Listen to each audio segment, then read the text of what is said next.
What up, Finn fans? Welcome to another episode of the Finn Posse Podcast. I'm your host, Big C, and this is brought to you by Game Changer Sports. Good morning. How is everybody doing this morning?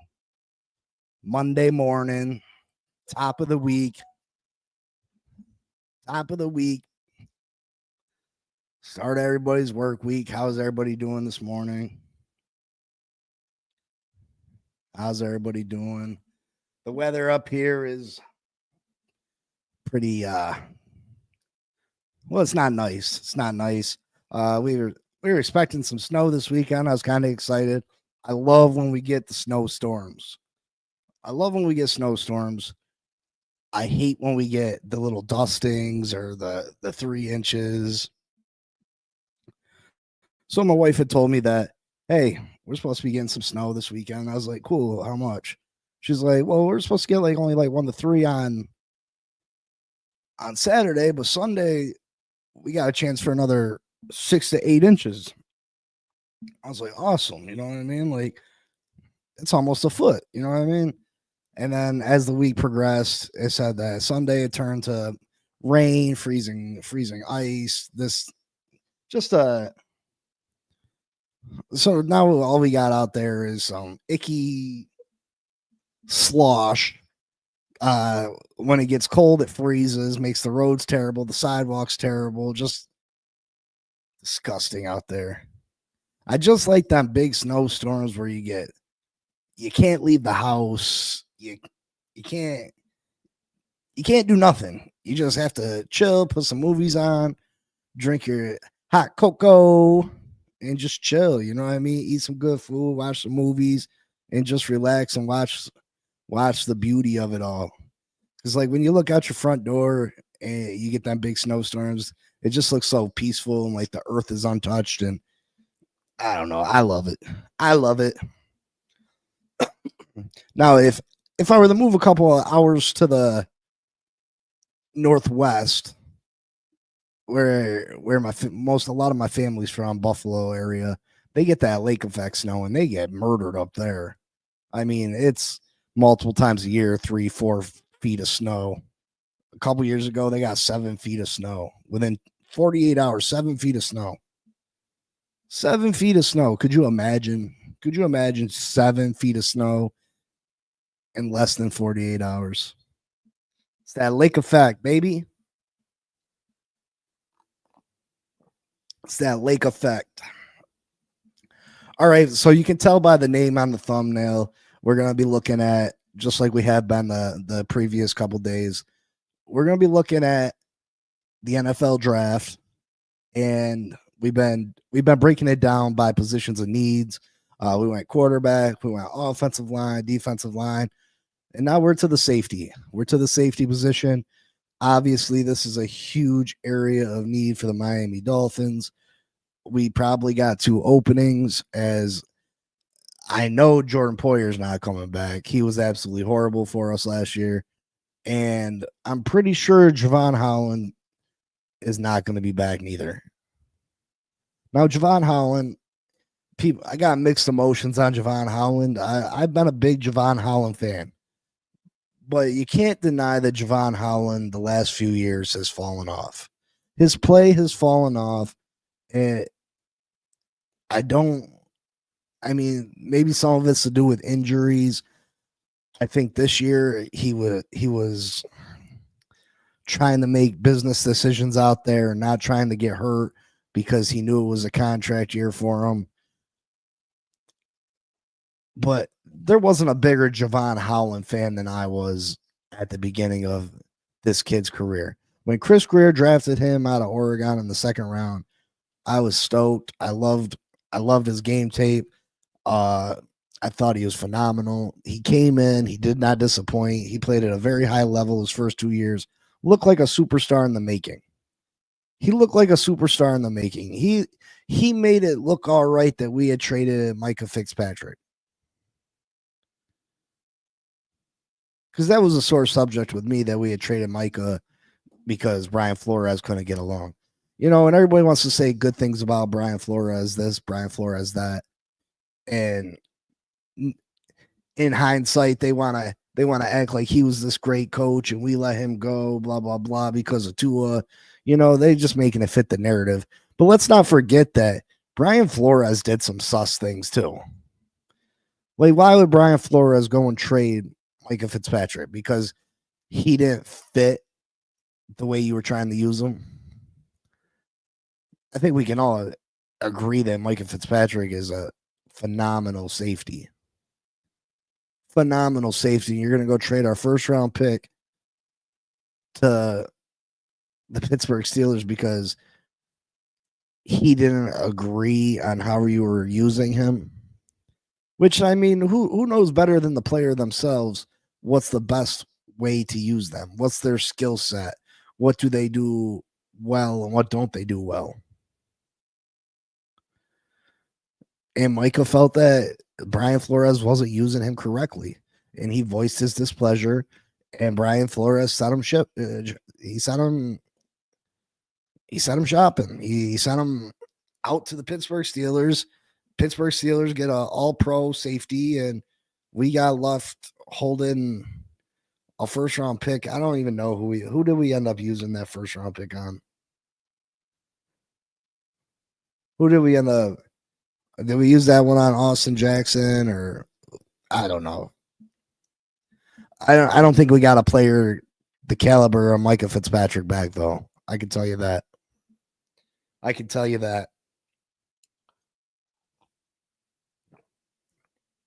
But before we get into the prospects in this draft, I want to address some news that came out. I'm not going to make a whole video on it because I don't think it's worth it. So back in 2023, we went through a thing called Bullygate here in Miami. If you're a newer fan, you might not remember or you might not know about it. But for us older Dolphin fans, we remember it firsthand. We had a player, a young offensive tackle, Jonathan Martin, who he retired right before the season, and it was like a weird out of the blue retirement. And then it came to light that the kid was being bullied, that he was being called all types of names and being hazed and physically abused by other players on the team, mostly and most notably our guard Richie Incognito, and that Richie Incognito was just straight abusing this kid, like beating him, calling him names, just doing too much. And this kid like had a mental breakdown, was no longer able to play. It just became a big thing. Richie Incognito got suspended, his name tarnished. I remember like they dragged this guy through the mud.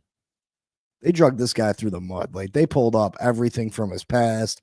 I remember them showing pictures of a Ferrari or something that Richie Incognito had, and he had flipped out about something and beat the shit out of his own car, which, I mean, it's his car, and they had posted pictures of that. They made it seem like this guy was just unhinged and unsafe and just a terrible human being. He never ended up playing for us again. He ended up going to Buffalo, having some good years. I want to say he went to the Raiders too and had some productive years for them. He really was a good guard. Like, we could have really used him. But yeah, Jonathan Martin ended up getting some kind of settlement. Got to keep his money that he had already made with the Miami Dolphins. And it just eventually went under the table, but it was a big cloud over this organization for a few years. Well, now it seems to come to light that Jonathan Martin, all these years later, 12 years later, has come out and said that he experienced no bullying. That he didn't experience any of that. That Richie Incognito, Pouncey, I want to say it was John Jerry, maybe. that none of these guys did anything to him.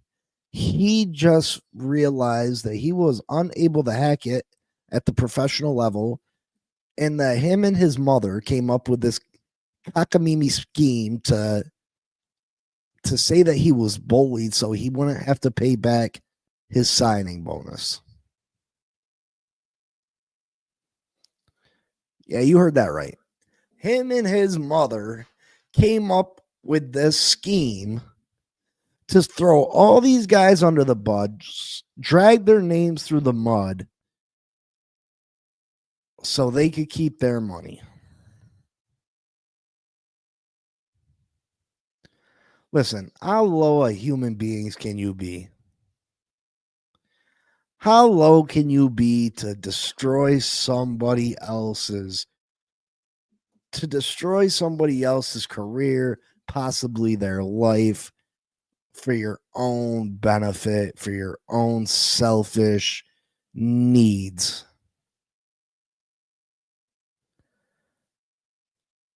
I think this is absolutely disgusting on their part. I don't know why he would even come out and say this all these years later. This is absolutely disgusting. Uh, and a lot of apologies need to be sent to Richie Incognito, to be honest. A lot of apologies need to be sent out to that guy because he was really drugged through the mud. He was made out to be this horrible, horrible person. And hey, I don't think Richie Incognito is necessarily the best person in the world, but he didn't deserve that. He did not deserve that. This was absolutely disgusting and ridiculous thing that Jonathan Martin did. And he should be ashamed. His mother should be ashamed. And to be honest, they should be required to pay all that money back. That's how I feel. That's how I feel. All these years later, you did that. You guys are despicable human beings, honestly. You could have ended this guy's career. Now luckily he was able to sign on somewhere. But they definitely ruined that season for the Miami Dolphins. I mean, that was half our offensive line going into the season. I mean, Jonathan Martin was our starting right tackle. Incognito was our starting guard. And then he tried to bring in Pouncey into it too.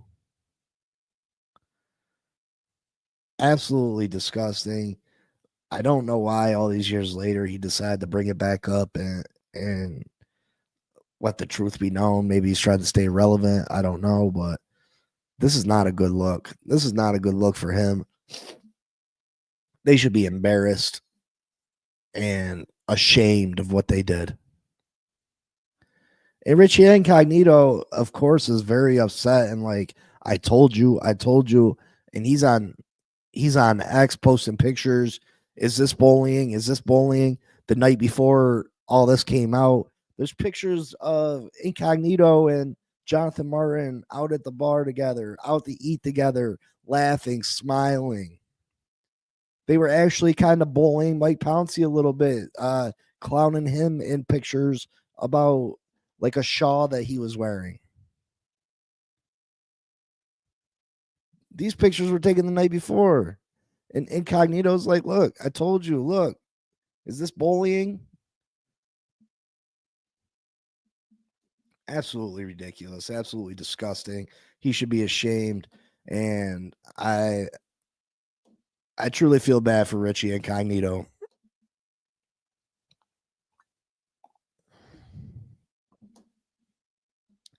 But let's move on. How's everybody doing? Who's up in the chat today? Who's up in here? Good morning, good morning, good morning, good morning. Let's get into these safeties. Now, the Miami Dolphins, they got two openings at safety. And that's if Javon Holland doesn't come back. Javon Holland, I think he's going to want a contract in the 20s, $20 million a year. Damian says draft Simmons at 13 and get Mukumba. Simmons is what? What position is Simmons? because I got Mukumba on my list. He's on my front. He's on the thumbnail actually. I like Mukumba. What position is Simmons?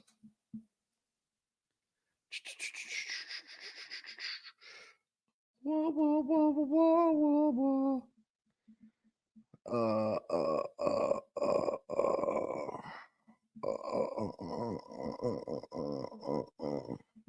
Offensive tackle Josh Simmons.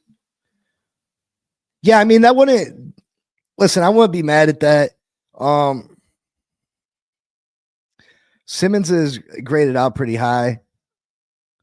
What surprised me is they got Nick Emery. Like they had him jump over Malachi Starks in a lot of the ratings I've seen, which surprised me because Malachi Starks was the clear cut number one safety for a long time, and now it's starting to switch up.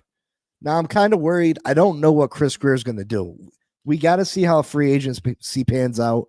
Like I showed the video that Chris Greer is going to be able to get a lot of room, cap space for us. With them releasing Kendall Fuller, now that cornerback becomes a need. Does he go corner in the first round? Which I think that was a horrible move, releasing Kendall Fuller. I really do. Because you made another area need that we didn't need to do. Could we have added a corner? Yeah, we could have added a corner, but you didn't have to release Fuller and cause a whole opening, another whole area of need for this football team. I think that was a mistake, but we shall see. So now because he opened up, we release Fuller. There's the possibility that now it's either going to be offensive line, defensive line, safety. We had 3 key holes, but now you got to add corner to that. So now we got 4 main holes that Chris Greer can go in any one of those directions in the draft. What up, Mike? What do you think of Jackson Dart at 13? I want to draft Jackson Dart at 13 if you paid me. 13? You think Jackson Dart is, you think he's worth the 13th pick in the NFL draft? No way. I don't think that. Listen, either we're going to have a successful year or we're going to have an opportunity to get a quarterback next year. I would like to see us, if this year doesn't go the way that we want it to go, the way that it could go, I'd like to see us try to put all our eggs in a basket and go out and try to get Arch Manning next year. I don't want, listen, we can go and get a quarterback that is okay or just good enough. I don't think Jackson Dart has it. I don't think that he has it. And I don't want to draft this day and age. You need that dynamic playmaker at the quarterback position to really compete. If you want to compete year in and year out for championships, you need players on the level of Patrick Mahomes, on the level of Lamar Jackson, on the level of Josh Allen. And I just don't see Jackson Dart as a player that can be in that league. Now, I've seen some good tape on Jackson Dart. Don't get me wrong. Escapability, making throws down the field. I've seen some good tape, but I've seen a lot of bad tape too.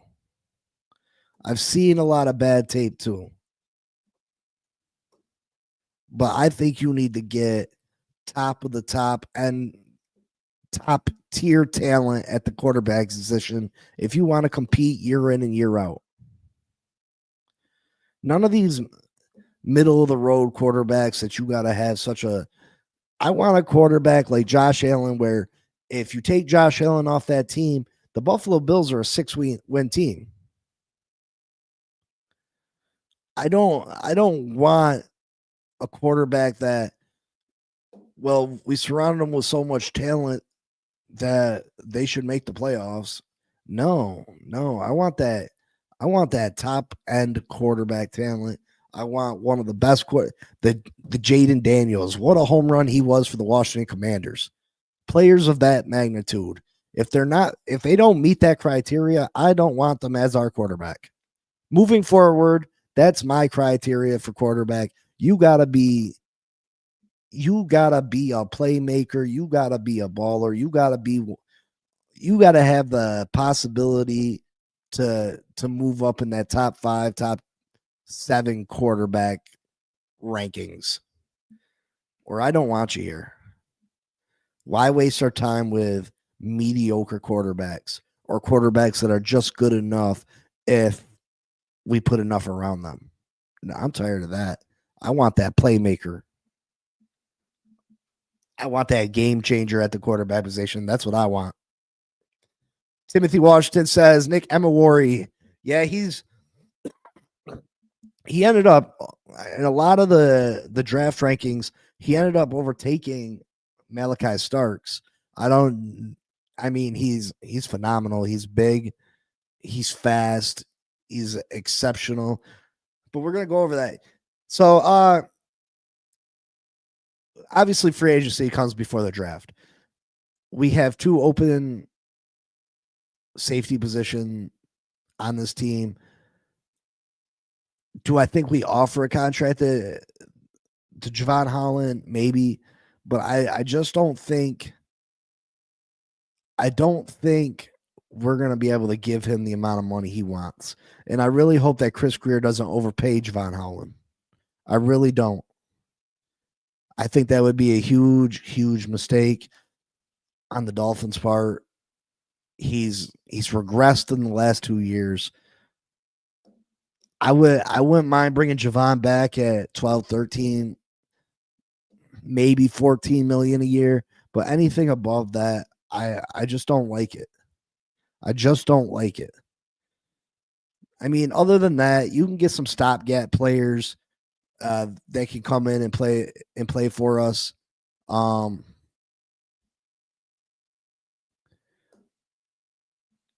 Yeah, I mean, he wouldn't be bad for us. He dealt with some injuries last year. He didn't grade out too great. None of these safeties in free agency really graded out that great. None of them really graded out that great. I was taking a look at it. If I really had to choose one of the free agent safeties to bring in, it'd probably be Justin Reed from Kansas City. Justin Reed's still a good player. He's good against the run. He's pretty good against the pass. He has that winning. He comes from a winning culture. If I had to choose, it'd probably be Justin Reed. I think we could get him semi-affordable. I don't think he's gonna break the bank. He's still gonna be a pretty penny. Obviously, we're probably still talking about 10, $11 million a year, but I'd probably go with Justin Reed. Justin Simmons had a terrible year with Atlanta last year. He had really fell off a cliff. I was looking at him. I didn't realize how bad of a year Justin Simmons had. But yeah, I wouldn't touch Justin Simmons. I think Justin Simmons would be almost like bringing Jordan Poyer in last year for us.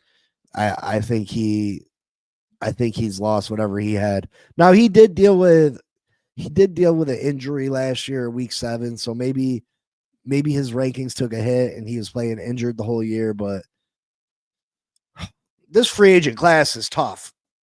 That's tough. That's why Javon Holland's probably going to get paid.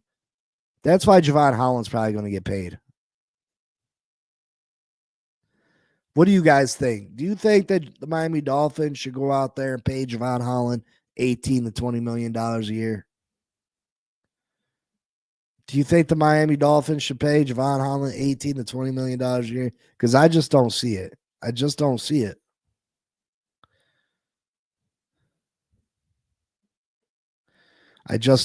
it. Michael says, hell no. I don't want to go into next season with 2 rookie safeties neither. That'd be rough too. To be honest, we should have never let Deshaun Elliott walk out the door. We should have never let Deshaun Elliott walk out the door. He went over to Pittsburgh and had a pretty good year. But yeah, Holland is going to the Panthers, huh? We shall see.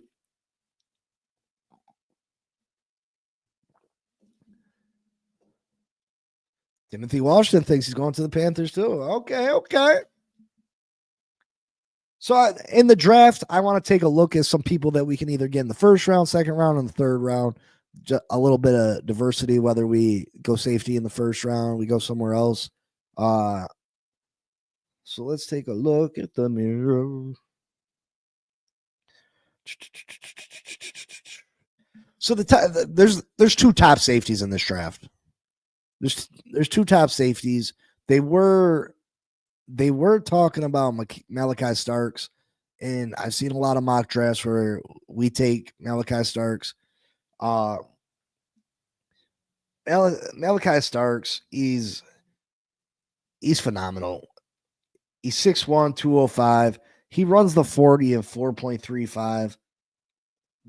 Absolutely crazy fast for a safety. Crazy fast for a safety.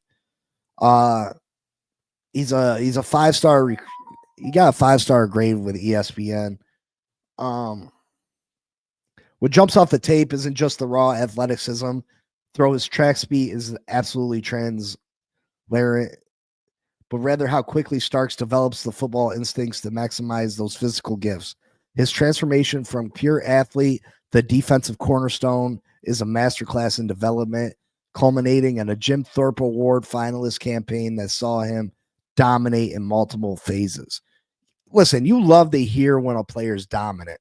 You love to hear when a player's dominant, especially in a conference like the SEC. If you're because you're going up against other top tier talent. You're going up against other top tier talent.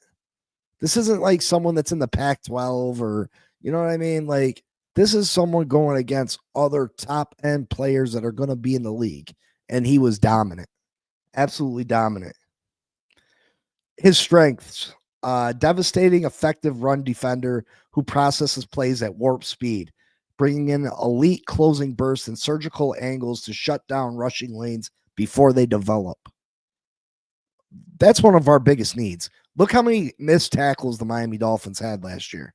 We struggled to tackle we struggled to tackle the ball carrier last year. Bottom line, especially in the secondary, we struggled to tackle the ball carrier. This guy's elite. He takes great angles. He gets there as soon as possible. He's got that amazing closing speed and just he destroys the runner. Timothy Washington says, just my opinion, but I think Starks is overrated just because of the school he went to. I mean, from what this is saying and from the gameplay I've seen, I wouldn't say he's overrated. Rare combination of track speed and violent physicality shows up in his tracking. Drives through ball carriers with textbook form while maintaining the explosiveness to deliver impact shots. Yeah, he's got that crazy speed, and he's a great tackler. He hits with force. He causes fumbles. He shows advanced hand usage against blockers in the box, consistently creates separation with strong punches before shredding to make plays against the run. So he gets off the block. He doesn't allow people to get him out the play. He doesn't allow people to eliminate him out the play. He doesn't allow blockers to take him out the play. He's got elite change of direction skills and short area quickness. Allows him to mirror backs in space. Rarely gets caught flat-footed against cutbacks or bounce cuts. He's not caught out of position. He doesn't allow someone to make a little move and, he's next thing you know, he's 5 yards behind the guy. No, he's able to stay with people.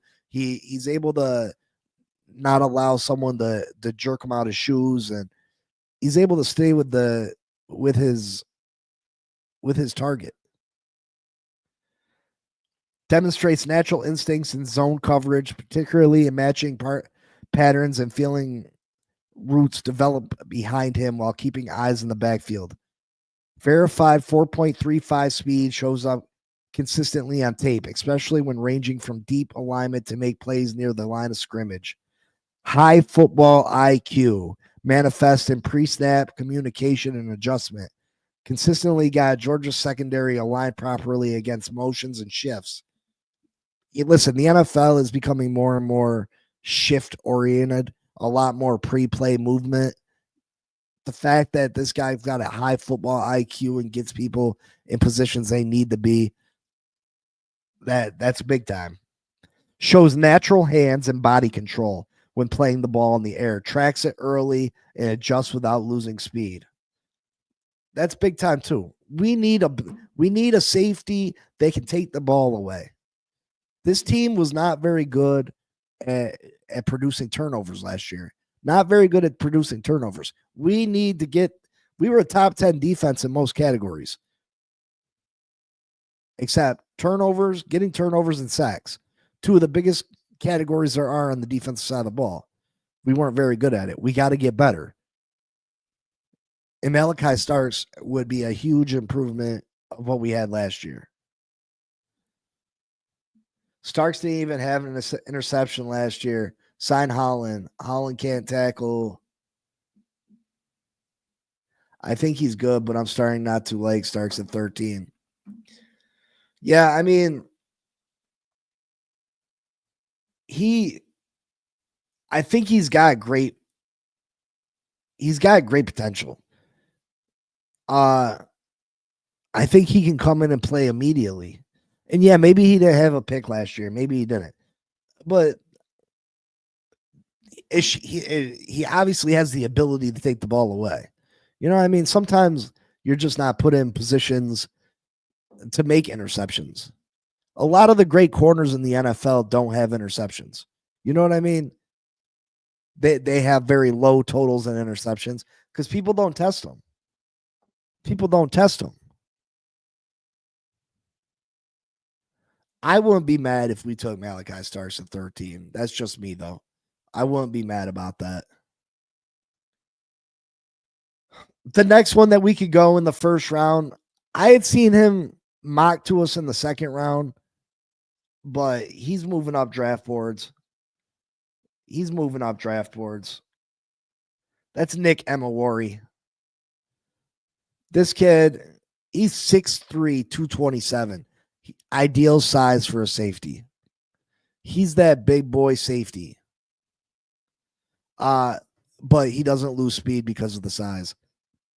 4.38 40. Still devastating speed. A guy that's 6'3", 227 pounds, still running 4.3. Absolutely great. That closing speed for a safety is so important. Let's say you get beat on a double move or something. You got that closing speed, or you're playing a little bit deeper and it's a run. You're able to close that distance between where the safety stands to the line of scrimmage in no time.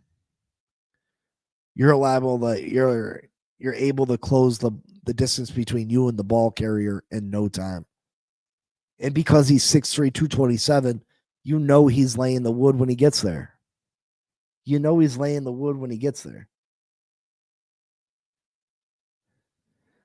The former Yellow Jacket earned his stripes the old-fashioned way, going from a player who was primarily manned the middle linebacker spot in high school, posting a monster 232 tackles senior season. This guy had 232 tackles in the senior season of high school. 232 tackles. Amazing. He turned into a versatile defensive weapon for South Carolina. He's a smart guy. He's got academic excellence, matches on-field performance, making the SEC academic honor roll and serving as a Rex and Wright team captain in 2024, capping off a career that saw him transform from an unheralded recruit to a premier defensive prospect. He's got freakish size, speed combo, jumps off the film. His 4.38 speed in a linebacker's sized frame creates serious matchup problems for offensive coordinators. He's a nasty striker and run support who plays downhill with bad intentions. Doesn't that sound nice? Doesn't that just sound nasty? He's got bad intentions. He plays with bad intentions. Consistently punishing ball carriers who dare enter his territory. Yo, that might be the nastiest paragraph I've ever heard written about somebody. That might be the nastiest paragraph I've ever heard someone write about somebody. He's a nasty striker and run support who plays downhill with bad intentions, consistently punishing ball carriers who dare enter his territory. Yo, this guy is a Nick Emawari fan, obviously, because he went in on that paragraph. That paragraph made me want to draft him right now. Elite tackle radius, closing burst make him a heat-seeking missile against the run. Rare missed tackles speak to his exceptional form and finishing ability. So, I mean, he doesn't miss them tackles. He doesn't miss the tackles. He hits with an intensity. He tries to remove the player from the ball. I like it. Quick mental processor who diagnoses screenplays and misdirections with veteran savvy, often blowing up plays before they develop. Brings that dog mentality, that dog Tyreek Hill was talking about, that dog mentality to the field. Plays with controlled aggression and sets a physical tone that emerges the entire defense. He's effective. The rest of the team takes from this guy. They feel his energy. They want to play at that level of enthusiasm that he shows. They want to play like he's playing. I like it. He's another great option at 13. But we'll see where Chris Grier goes. I mean, free agency is going to tell a lot, folks. Free agency is going to tell us a lot.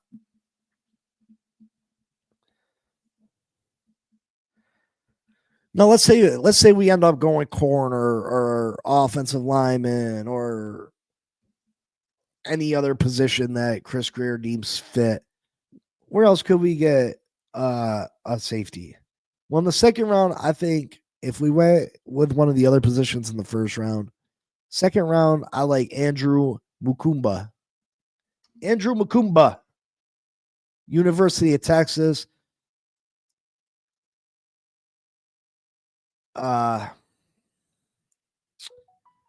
He's a little bit smaller guy, 6 foot, 190 pounds, super fast, 4.33 40.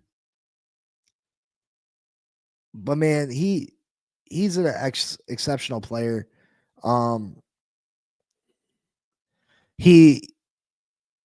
Where was he? He was at Clemson. He transferred to Texas for his final college season. He brings a wealth of experience and accolades to the Longhorn secondary, his ability to excel in multiple defensive back roles. He's got a proven track record against top-tier competition that make him an intriguing NFL prospect. He's dynamic and battle-tested safety. He's got blazing speed and athleticism that translate well into covering ground quickly in the defensive backfield.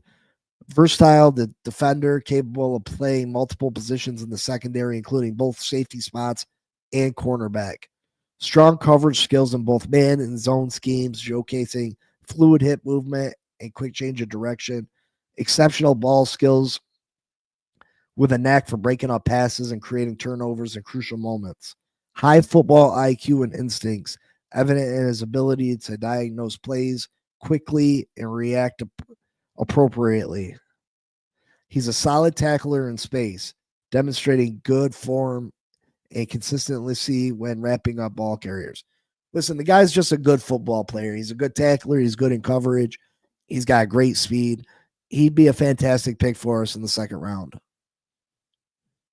We need guys that can cover. We need anybody that can help cover. There's too many instances in the Miami Dolphins. I watch them on Sundays just give up open receptions all game long. I'm tired of seeing the tight ends destroy us.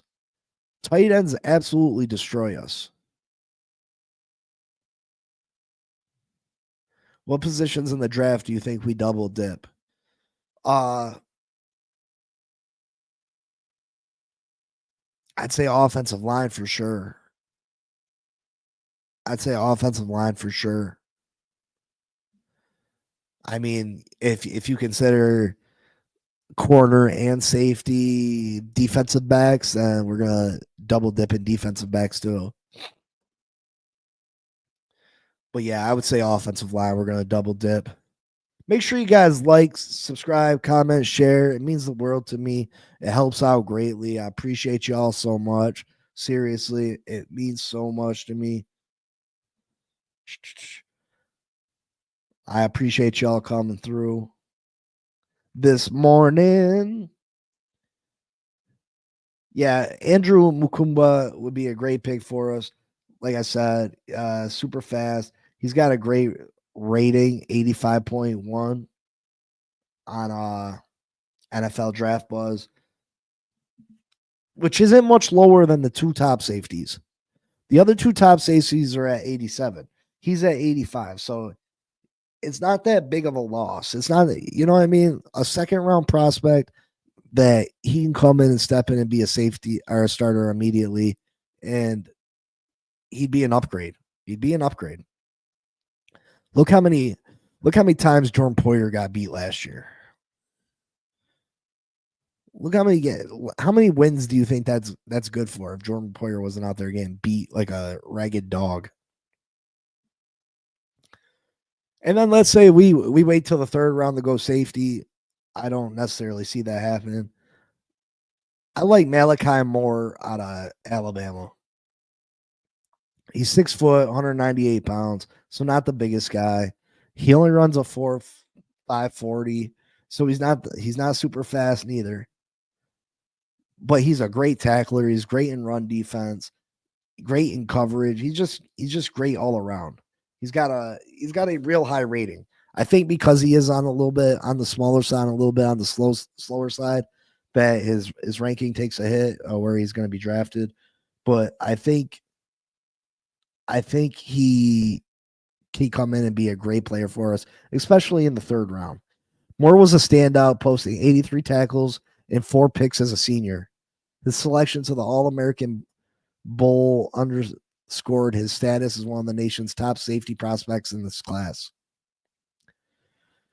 His strengths: his versatile defender, capable of playing multiple positions in the secondary, offering valuable scheme flexibility. Displays high football IQ, particularly against the run, quickly diagnosing plays and tackling proper angles. Possesses good ball skills, tracking passes effectively and making timing plays on the ball. Reliable open field tackler. That's a key for me. If you're not going to come up and make a tackle as a safety, I have no need for you. Excels in zone coverage, particularly in short to intermediate areas, reading quarterbacks' eyes efficiently. Proven leader, team captain selection for the Tide in 2023. Yeah, you got to be a team leader if you're captain of Alabama.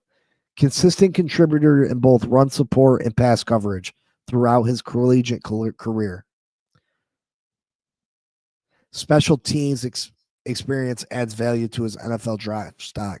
So he can come in and play special teams for us too, which is a big need. Our special teams has been bad. Our special teams has been bad. Thank you again, everybody that has came in. I appreciate the support. Make sure you like, comment, subscribe, share. Listen, this is all fun to do, but Chris Greer is going to continue to make adjustments to the roster, and he's gonna continue to make salary cap room, and we got to see what free agency brings first. I mean, first free agency is the first thing to drop, and that's going to affect where we go in the draft. Once free agency comes and goes, we can decide. All right, we're taking safety in the first round. It's almost a foregone conclusion. Or we're taking linebacker. We're taking corner. You know what I mean? And then you can really start to get in depth with these prospects. And then the combine comes, and you can really start to break down these guys. Guys start having their pro days. So I mean, we got an exciting couple of months coming up where we're really going to be able to take a deep dive and see who these players truly are and what they're capable of. And that's exciting for me.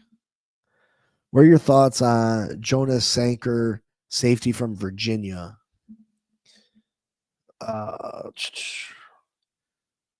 To be honest, I haven't seen him yet. I have to take a look. I took a look. Jonas Sanker.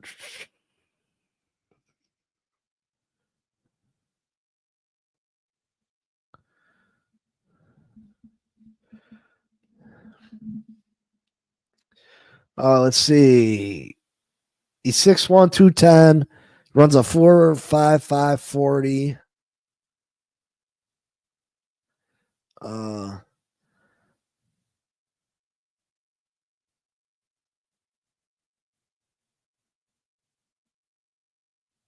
Says he's good at sniffing out screen passes, delivering critical interceptions at Pittsburgh, or housing a fumble against Boston College. Sanker demonstrated an uncanny ability to deliver in crucial moments. An unprecedented 4 ACC Defensive Backs of the Week honors in 2024 reflected both his consistency and capacity for game breaking plays. Excels at second level defender who reads backfield action and collapses running lanes with decisive movement. Exceptional contact balance through collision points, maintains leverage, and explodes through the ball carriers. Shows advanced understanding of pressure packages, timing his rushes to exploit protection schemes. Good at underneath coverage, wins early and run support by establishing inside leverage, demonstrates natural leadership skills in secondary, manipulates receivers, releases, and intermediate zones by understanding route combinations, brings controlled aggression to his kick coverage units. It seems like he's just one of those. I don't know how great he'd be in coverage, but he seems like he's very good against the run. Maybe a undersized uh, linebacker type. Um, I'd be all right with taking a flyer on him in the later rounds. You know, maybe he adds 30 pounds and fucking becomes a safe or a linebacker. But yeah, I mean, I wouldn't be against taking him in a later round.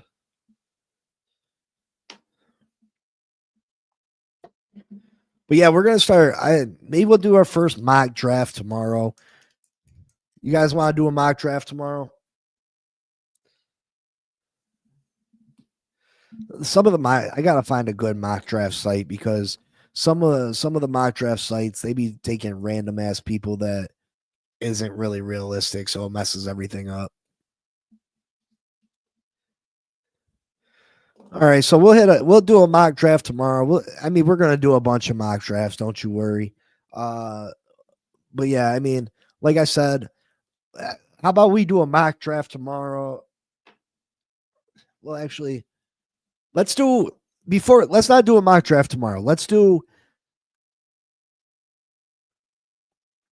through the top 15 free agents. We'll say where we're who's gonna go where.